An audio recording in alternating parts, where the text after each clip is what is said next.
This is a multiplexing LED Bluetooth message display.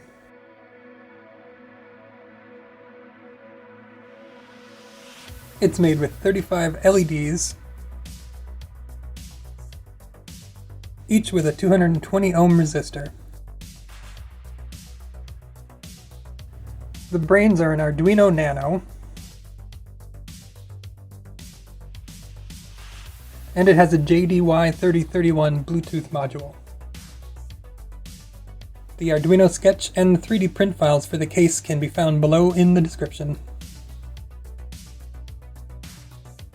Connecting to a JDY31 is pretty straightforward. You find it in your connection settings, and the default password is 1234.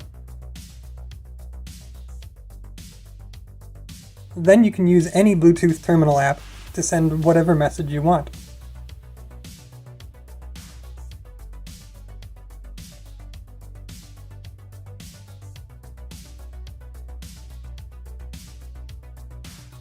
I'll let the build play all the way through so you can pause to check out wiring details.